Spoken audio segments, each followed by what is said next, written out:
मेरा चैन कहाँ रे, सोना नहीं चांदी नहीं चाय तो पीला, अरे चाय तो पीला।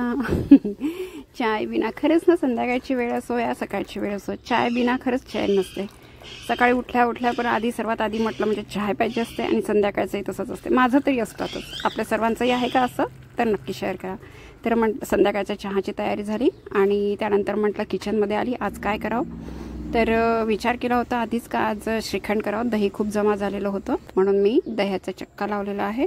तर बघू शकता मी असा या प्रकारे रात्री चक्का बांधून ठेवलेला होता आणि चक्का बांधायला कुठे काही जागा नाही मिळाली मला, तर मी डायनिंगच्या चेअरला हे बांधून ठेवलं होतं।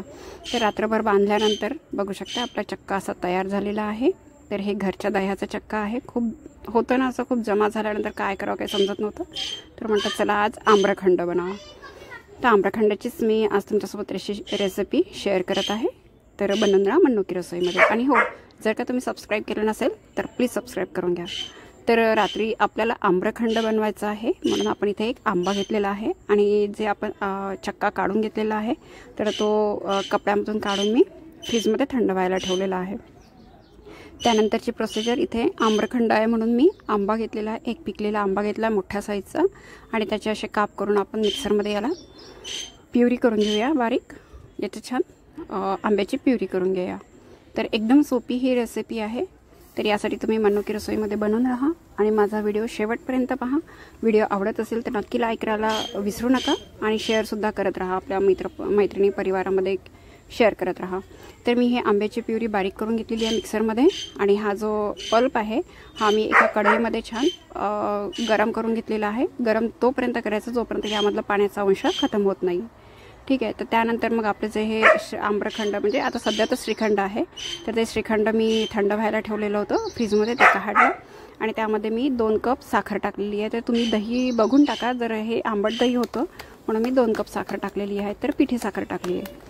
आणि त्यानंतर मी हे प्युरी केलेली, जी बारीक प्युरी केलेली होती ते प्युरीसुद्धा मी यामध्ये टाकून घेतलेली आहे आणि याला छान आपण घोटून घ्यायचं आहे, हातानेच असं गोल डायरेक्शनमध्ये फिरवायचं आहे आणि जोपर्यंत हे फ्लफी होत नाही तोपर्यंत आपल्याला छान क्रीमी टेक्स्चरमध्ये येईपर्यंत घोटायचं आहे छान। तर हे आम्रखंड एकदम सोपी पद्धत आहे आणि फ्लेवर आणि स्वाद बिलकुल आंब्याचा येतो।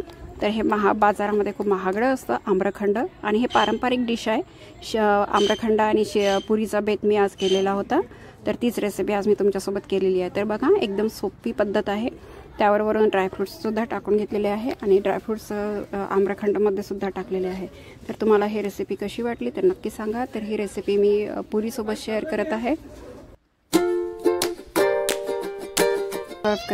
तर मी पुऱ्यासुद्धा इथं करून घेतलेल्या आहे। तुम्हाला ही रेसिपी कशी वाटली तर नक्की सांगा आणि लाईक शेअर करायला बिलकुल विसरू नका। तर बघू शकताय या प्रकारे आपला हा आम्रखंड बनून तयार आहे। अशाच मस्त मस्त रेसिपी सोबत आपण भेटूया नंतरच्या रेसिपीमध्ये। तोपर्यंत धन्यवाद आणि माझी रेसिपी बघितल्याबद्दल आणि व्हिडिओ बघितल्याबद्दल धन्यवाद। भेटूया नंतरच्या रेसिपी।